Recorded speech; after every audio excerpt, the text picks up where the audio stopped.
नमस्कार दोस्तों, आप सभी का स्वागत है हमारे YouTube channel Tarun ji class और फेसबुक पेज में। अब जहाँ पर भी ये वीडियो देख रहे हैं उस प्लेटफॉर्म को वहाँ से सब्सक्राइब फॉलो कर लें, वीडियो को लाइक शेयर करें। हम यहाँ पर वैध संविधान के क्वेश्चन लेके आए हैं। ये संविधान के क्वेश्चन बता दूँ, चाहे CTET वाले हो, चाहे MP-TET वाले हों, चाहे SSC के कोई भी एग्ज़ाम हो, SSC GD वाले हों, UP पुलिस वाले हों, उनके ये GS के पोर्शन में है ही। तो कृपया कर पूरा वीडियो ज़रूर देखें, ठीक है। इनसे बड़े क्वेश्चन आते हैं। तो हम देखते हैं क्वेश्चंस के टाइप किस टाइप के हैं ना। तो जैसे हमने बात करते हैं कि भारत के राष्ट्रपति ने किस मामले में वीटो शक्ति का प्रयोग किया था, तो भारतीय डाक अधिनियम में किया था। यहाँ तक मैंने ऊपर के पोर्शंस में वीडियो डाल दिए, वो देख लेना आप। हाँ, किसी व्यक्ति को दोषी पाए जाने पर उस कौन क्षमादान दे सकता है, तो आपको इतना याद रखना, राष्ट्रपति उसको क्या दे सकते हैं, क्षमादान दे सकते हैं। देखो, राष्ट्रपति के पास पावर है कि वो किसी के भी मृत्यु दंड को उसे उम्र कैद में या उम्र कैद को उसकी सज़ा कम बढ़ा सकते हैं। ये उनके पास क्या है, पावर होता है। लेकिन बता दूँ एक क्वेश्चन इसी में, इनके पास मृत्यु दंड को क्षमादान देने की शक्ति है, लेकिन जो राज्यपाल होता है, राज्यपाल को मृत्यु दंड के क्षमादान की शक्ति नहीं होती। बता दूँ, ये पावर सिर्फ और सिर्फ राष्ट्रपति को है। युद्ध और बाहरी आक्रमण की स्थिति में आक्रमणकारी के विरुद्ध युद्ध की घोषणा कौन कर सकता है? राष्ट्रपति ही युद्ध के समय आक्रमणकारी के खिलाफ कर सकते हैं। किस विधेयक को राष्ट्रपति पुनर्विचार के लिए नहीं लौटा था? धन विधेयक। कौन सा व्यक्ति कार्यवाहक राष्ट्रपति या सुप्रीम कोर्ट का मुख्य न्यायाधीश रहा है? आपको कुल मिला के याद रखना है, हिदायतुल्लाह जो थे वो कार्यवाहक राष्ट्रपति रह चुके हैं अपने सुप्रीम कोर्ट के, ठीक है। भारत के राष्ट्रपति को कौन सलाह देता है? संघीय मंत्रिपरिषद। जो भी मंत्रिमंडल होगा केंद्रीय वाला, वो उसको क्या देते हैं, सलाह देते हैं। लोकसभा व राज्यसभा में देखो क्वेश्चन को समझना, यहाँ कितना लिखा है। लोकसभा व राज्यसभा में राष्ट्रपति कुल कितने सदस्यों को मनोनीत करता है? अब कई लोग सोच रहे होंगे ये 14 का है लिखा हुआ है, तो यहाँ पर मैं साफ बताऊँ, दोनों को दिया है, लोकसभा और राज्यसभा दोनों के मिला के, है ना। वो तुमको मनोनीत कर सकता है। तो दो लोगों को तो आपको पता है लोकसभा में मनोनीत कर सकता है राष्ट्रपति। वित्त बिल के लिए किसकी स्वीकृति आवश्यक है? राष्ट्रपति। जितने भी वित्तीय बिल होंगे वो राष्ट्रपति की अनुमति से ही पेश किए जाते हैं। भारत का राष्ट्रपति किसकी नियुक्ति नहीं करता? उपराष्ट्रपति की नियुक्ति नहीं करता, क्योंकि जैसा राष्ट्रपति का चुनाव होता है बिल्कुल सेम टू सेम वैसा ही उपराष्ट्रपति जी का भी चुनाव होता है। भारत के किस राष्ट्रपति की मृत्यु कार्यकाल खत्म होने से पहले हुई थी? डॉक्टर जाकिर हुसैन का नाम याद रखिएगा। ये जाकिर हुसैन जी की मृत्यु कार्यकाल मतलब पद पे रहते हुए इनकी मृत्यु हो गई थी। बड़ा मोस्ट टाइम भी क्वेश्चन है ये, बता रहा हूँ। CTET, UP-TET, MP-TET, रीट, जितने भी स्टेट के टेट एग्ज़ाम हो, चाहे SSC में जो कॉन्स्टिट्यूशन का पार्ट आता है, कहीं पे भी कॉन्स्टिट्यूशन का पार्ट आता है वो यहीं से आएगा। इसलिए यदि कोई भी तैयारी करो तो संविधान की ये वीडियो ज़रूर देखना। भारत स्वतंत्र भारत के लिए प्रथम राष्ट्रपति किस राज्य के थे? देखो कितना अच्छा क्वेश्चन है। स्वतंत्र भारत के प्रथम राष्ट्रपति किस राज्य के थे? बिहार के, क्योंकि राजेंद्र प्रसाद कहाँ से आते हैं? बिहार से ही आते हैं, इतना आपको याद रखना है। संसद के 3 सत्र कौन कौन से हैं? बजट सत्र, मानसून सत्र और शीतकालीन। तो अभी शीतकालीन सत्र खत्म हुआ है, अब मानसून सत्र जब मानसून रहेगा चालू होगा, और बजट सत्र, ये 3 रखना है। संविधान के किस अनुच्छेद में मौलिक कर्तव्यों की चर्चा की गई है? आर्टिकल 51 में मौलिक कर्तव्य की चर्चा की गई है। और ये जो मौलिक कर्तव्य हैं हमने किस देश से लिए हैं? रूस से लिए हुए हैं। हमारे मौलिक कर्तव्य कितने हैं? 11 हैं, इतना आपको याद रखना है।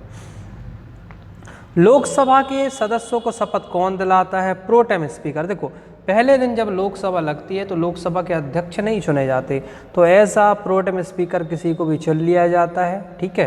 और उसके बाद जब प्रोटेम स्पीकर सभी सदस्यों को शपथ दिला देगा, उसके बाद उन्हीं में से एक लोकसभा का अध्यक्ष नियुक्त करेगा, उसके बाद आगे की कार्रवाई वही करेंगे। राष्ट्रपति संविधान के किस अनुच्छेद के अंतर्गत लोकसभा को भंग कर सकता है? आर्टिकल 85, जरूर याद रखना। आर्टिकल 85 के तहत राष्ट्रपति लोकसभा को भंग कर सकता है। यदि सदन में बहुमत नहीं है किसी पार्टी के पास, तो लोकसभा भंग हो सकती है। राज्यसभा के द्विवर्षीय चुनावों की घोषणा कौन करता है? कुल मिलाकर निर्वाचन आयोग, जितने भी चुनाव होंगे देश में उनकी तिथि की घोषणा कौन करता है? निर्वाचन आयोग करता है। किसी मंत्री के विरुद्ध अविश्वास प्रस्ताव पारित हो जाने की स्थिति में क्या होगा? पूरे मंत्री परिषद को त्यागपत्र देना पड़ेगा। जैसे अविश्वास प्रस्ताव हमेशा लोकसभा में लेके आया जा सकता है, ठीक है। तो यदि किसी मंत्री के खिलाफ अविश्वास प्रस्ताव पारित हो गया, मतलब वोटिंग में उसका अविश्वास प्रस्ताव जीत गया, तो पूरा मंत्रिमंडल त्यागपत्र देना पड़ेगा। हालांकि ऐसे चांसेस बिल्कुल कम या ना के बराबर ही होते हैं। किसी विधेयक को धन विधेयक होने का अंतिम निर्णय कौन लेता है? लोकसभा अध्यक्ष। ये इतना IMP क्वेश्चन है, कितनी हजारों बार पेपर में आ चुका है। धन विधेयक का अंतिम निर्णय कौन लेता है? लोकसभा। अच्छा, लोकसभा अध्यक्ष। दूसरी बात यह है, धन विधेयक को हमेशा लोकसभा में ही पारित किया जाता है, बता दूं। राज्यसभा का धन विधेयक के लिए कुछ लेना देना नहीं है। राज्यसभा को धन विधेयक पहुंचाया जा सकता है, लेकिन उसको ना वो रोक सकता है ना कुछ कर सकता है। उस दिखाने के लिए ले जाया जा सकता है कि लो भैया राज्यसभा ये धन विधेयक है। यदि वो रिटर्न नहीं करते तो 14 दिन बाद अगेन अपने आप वो रिटर्न होकर लोकसभा, मतलब राज्यसभा का धन विधेयक से इतना खास लेना देना नहीं है। भारत के संविधान के किस आर्टिकल में अस्पृश्यता समाप्त करने का प्रावधान है? आर्टिकल 17। मोस्ट IMP क्वेश्चन है। आपने छुआछूत सुना होगा ना वर्ड। ये छुआछूत जो वर्ड है वो एक्चुअली आर्टिकल 17 में उसको ही नाम दे दिया अस्पृश्यता, छूने ना योग्य, तो उसको ही समाप्त किया गया है। तो आप आज देखना भारत में आर्टिकल 17 बहुत काम करता है। जब आप किसी को ऐसे टॉर्चर करते हैं छुआछूत के रूप में, तो आर्टिकल 17 के तहत कानून कार्रवाई कर देता है। अच्छा आर्टिकल है। 18 में तो उपाधियों का अंत पढ़ा हुआ है हमने। भीमराव अम्बेडकर ने किस फंडामेंटल राइट्स को भारतीय संविधान का हृदय और आत्मा कहा? संवैधानिक उपचारों का अधिकार, पता ही होगा। आर्टिकल बताओ कौन सा है संवैधानिक उपचारों का अधिकार? 32, 33, 34, 35 कौन सा होता है संवैधानिक उपचारों का अधिकार? संविधान की किस अनुसूची में दल परिवर्तन के आधार पर योग्यता के बारे में उपबंध है? दल बदल कानून 10वीं अनुसूची 1985 में इसको पारित किया गया था। कोई भी इंसान जिस दल से चुनाव लड़ता है और वह दूसरे दल को सपोर्ट करता है तो अयोग्य ठहराया जाएगा। भारत का राष्ट्रपति अपना त्यागपत्र किसे सौंपता है? उपराष्ट्रपति को ही सौंपता है। मूल संविधान में कितनी अनुसूचियां? देखो यहाँ मूल संविधान की बात बोली 8 है, लेकिन अभी प्रेजेंट में कितनी अनुसूचियां हो गई हैं? 12, जिसमें मोस्ट IMP अनुसूची है भैया पंचायती राज। अब कमेंट करके बताइएगा वीडियो के लास्ट में पंचायती राज किस अनुसूची में है। सबसे IMP क्वेश्चन यही बनता है। और साथ में ये भी बता देना कौन सा संविधान संशोधन और किस सन में इसको पारित किया गया था। सबसे IMP क्वेश्चन है। वर्तमान में भारतीय संविधान में कितनी अनुसूची हैं? 12 हैं। भारत के संविधान की प्रस्तावना में समाजवादी धर्मनिरपेक्ष शब्दों को किस संशोधन के द्वारा जोड़ा गया? 42वां संविधान संशोधन 1976 में ही धर्मनिरपेक्ष समाजवादी धर्मनिरपेक्ष शब्द जोड़े गए थे। भारतीय संविधान सभा की प्रारूप समिति के अध्यक्ष कौन है? BR अम्बेडकर है। भारत की संविधान सभा गठित करने का आधार क्या होता है? कैबिनेट। कुल मिलाकर जो भारत में संविधान सभा का बनाई गई थी वो कैबिनेट मिशन योजना के तहत ही बनाई गई थी। 1946 में कैबिनेट मिशन आया था। भारतीय संविधान के अंतर्गत मूल अधिकारों का संरक्षण कौन होता है? न्यायपालिका। यदि आपके कोई फंडामेंटल राइट्स को कोई भी कुछ कर रहा है तो आप जा सकते हैं सुप्रीम कोर्ट के पास या हाई कोर्ट के पास। मौलिक अधिकारों का निलंबन कौन कर सकता है? राष्ट्रपति। और इसकी भी कंडीशन है जितने मौलिक अधिकार हैं उनमें से जीने का अधिकार को छोड़ के आपातकाल के समय राष्ट्रपति आपके मौलिक अधिकार का सिर्फ निलंबन करता है ना, याद रखना। भारत के संविधान में मौलिक अधिकार मूल संविधान का हिस्सा है 12 से लेकर 35 तक। प्रथम भाषाई राज्य कौन सा बना था? आंध्र प्रदेश बना था। भारत संघ में कितने राज्य हैं? फिलहाल 28 राज्य हैं और 8 केंद्र शासित प्रदेश हैं। भारतीय संविधान के अनुच्छेद 1 में यह घोषणा की गई। कुल मिलाकर आर्टिकल 1 पूछ रहा है राज्यों का संघ। भारत क्या है? राज्यों का क्या है? संघ है। वीडियो अच्छा लगे तो वीडियो को शेयर करें और साथ में बता दूं मेरी इंस्टाग्राम ID है तरुण GK क्लास और यही मेरा यूट्यूब चैनल है। आप जहाँ भी देख रहे हो इंस्टाग्राम आईडी को फॉलो कर लें और ये यूट्यूब चैनल को सब्सक्राइब जरूर करें, मेरा ही चैनल सब्सक्राइब करें। ठीक है। भारतीय संविधान के किस अनुच्छेद में अनुसूचित जाति या जनजातियों की बात की गई है? आर्टिकल 335 का ऐसा करके SC ST के लिए बनाई गई हैं। संविधान सभा के स्थायी अध्यक्ष थे डॉक्टर राजेंद्र प्रसाद, आपको पता ही होगा।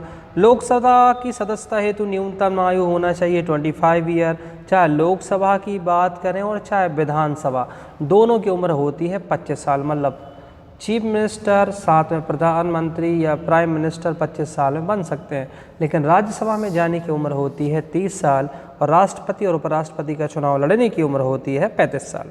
किस संविधान संशोधन द्वारा दिल्ली को राष्ट्रीय राजधानी घोषित किया गया? Most IMP question. 69वां संविधान संशोधन के द्वारा। स्वतंत्र भारत के प्रथम लोकसभा अध्यक्ष कौन थे? GV मावलंकर थे। मुख्य चुनाव आयुक्त की नियुक्ति कौन करता है? राष्ट्रपति करते हैं। राज्य के विधान परिषद के कितने सदस्य विधानसभा द्वारा चुने जाते हैं?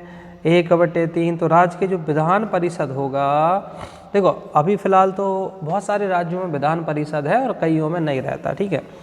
तो जितने भी विधान परिषद के सदस्य चुनते हैं वो विधानसभा द्वारा 1/3 सदस्य चुने जाते हैं। चालू वित्त वर्ष के परिणामों को आधार मानकर अगले वर्ष का बजट तैयार करना क्या कहलाता है? चालू जो करंट में जो वित्त बजट चल रहा है उसके अनुसार जो नेक्स्ट बजट बनाएंगे उसको बोलते हैं परफॉर्मेंस बजट, निष्पादन बजट। इंपॉर्टेंट वर्ड है ये, परफॉर्मेंस बजट, निष्पादन बजट। भारत सरकार के बजट के आंकड़ों में कुल व्यय और कुल प्राप्तियों के अंतर को क्या कहते हैं? बजटीय घाटा। नोटिस करना तुम, भारत में मैक्सिमम राज्यों का जो बजट आता है ना वो घाटा ही में रहता है। क्यों? आना पैसा कम है, खर्चा ज़्यादा हो रहा है, तो बीच का जो गैप होता है ना उसको बजटीय घाटा कहते हैं। ठीक है भैया।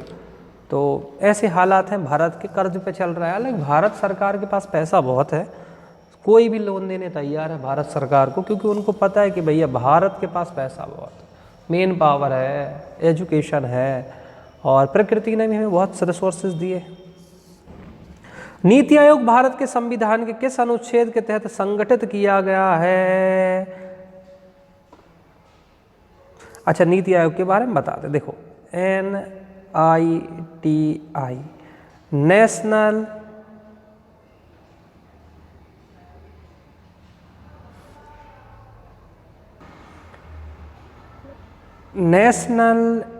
Institution for transforming India.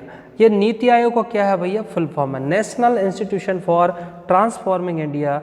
2015 में ये बने हुआ था और ये इसके पहले अध्यक्ष थे नरेंद्र मोदी जी। इतना आपको याद रखना है नीति आयोग से। बहुत IMP क्वेश्चन, फुल फॉर्म ज़्यादा आता है और कब बना था ये बहुत आता है ना। इसके पहले योजना आयोग था, योजना आयोग का नाम बदल कर ही नीति आयोग किया गया है। ठीक है। तो योजना आयोग के पहले उपाध्यक्ष हुआ करते थे गुलजारी लाल नंदा और अध्यक्ष तो जवाहरलाल नेहरू थे, जो प्रधानमंत्री होता है उसका अध्यक्ष होता है। भारत के संविधान का निम्नलिखित में से कौन सा अनुच्छेद अस्पृश्यता कानून से? सबको पता है अस्पृश्यता कानून से रिलेटेड आर्टिकल 17, थोड़ी देर पहले ही हमने पढ़ा। भारतीय संविधान में समानता का अधिकार 5 अनुच्छेद द्वारा प्रदान किया गया है। कुल मिलाकर आपको इतना कुछ याद नहीं करना, आपको आर्टिकल 14 से 18 तक याद करना है। इसमें ही समानता का अधिकार की बात की गई है। आर्टिकल 14 बहुत आता है, समानता का अधिकार ही 14 से 18 है।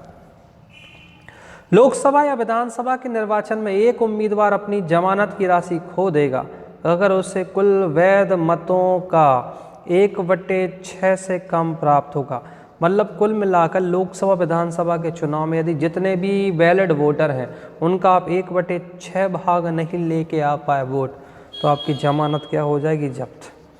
वित्त बिल के लिए किसकी पूर्व स्वीकृति आवश्यक है? भारत के राष्ट्रपति की स्वीकृति क्या होती है? वित्त बिल के लिए आवश्यक है। भारत के राष्ट्रपति की मर्जी निम्नलिखित में से अपने पद पर रह सकता है?